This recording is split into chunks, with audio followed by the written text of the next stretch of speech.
वो लड़ना नहीं चाहते थे, थोपा गया होगा।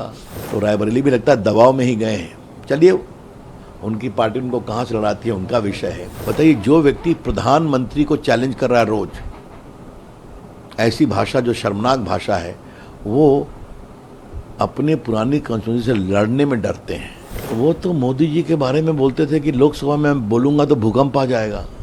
मेरे को इनके बाद बोलना था तो मैं खड़ा हुआ, वो चले गए थे बाहर। तो हमने कहा, अध्यक्ष जी भूकंप नहीं आया, शुरू करूं कि नहीं शुरू करूं, आने वाला है क्या? वो लड़ना नहीं चाहते थे, थोपा गया होगा।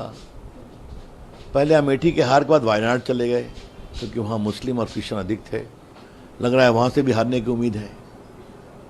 तो अमेठी जहाँ से उनके पिताजी लड़े स्वर्गीय राजीव गांधी, जहाँ से उनके चाचा लड़े संजय गांधी, आपने लड़े 4-5 बार, क्यों छोड़ दिए? तो रायबरेली भी लगता है दबाव में ही गए हैं। चलिए, उनकी पार्टी उनको कहाँ से लड़ाती है उनका विषय है। लेकिन हार की हिचक, हार का डर उनके सामने है। इसलिए डर था कि बताइए, जो व्यक्ति प्रधानमंत्री को चैलेंज कर रहा है रोज, ऐसी भाषा जो शर्मनाक भाषा है, वो अपने पुरानी कॉन्स्टिट्यूंसी से लड़ने में डरते हैं। ये देश क्या चलाएंगे? हाँ, मास लीडर कैसे बोलते हैं अपने आप को? बोलते हैं मोदी जी को पछाड़ देंगे, 150 से ज़्यादा सीट नहीं लाने देंगे। वो तो मोदी जी के बारे में बोलते थे कि लोकसभा में बोलूँगा तो भूकंप आ जाएगा। मेरे को इनके बाद बोलना था तो मैं खड़ा हुआ, वो चले गए थे बाहर। तो हमने कहा, अध्यक्ष जी भूकंप नहीं आया, शुरू करूं कि नहीं शुरू करूं, आने वाला है क्या? ये कौन सी भाषा वो बोलते हैं?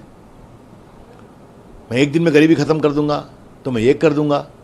और ये राहुल गांधी वही हैं जो कर्नाटका में उनके सरकार है, सारे ओबीसी में मुसलमानों का पूरा मुसलमानों को इंक्लूड कर दिया, ओबीसी का हक मारा जा रहा है।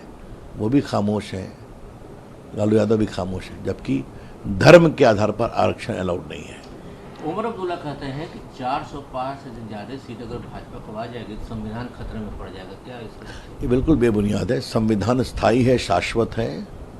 10 साल से मोदी जी पावर में है ना, संविधान को छुआ? संविधान को थोड़ा सा ओबीसी को मजबूत करने के लिए क्या किया? ओबीसी कमीशन को संवैधानिक दायित्व दिया,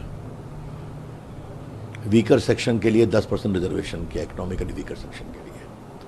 तो संविधान तो इस देश का बीज मंत्र है, हम सभी उसका सम्मान इन लोगों को बोलने को कुछ बचा नहीं है। तो हताशा में बेबुनियाद झूठी बातें कर रहे हैं। संविधान में कोई बदलाव नहीं होगा, SC ST OBC का आरक्षण हमेशा रहेगा।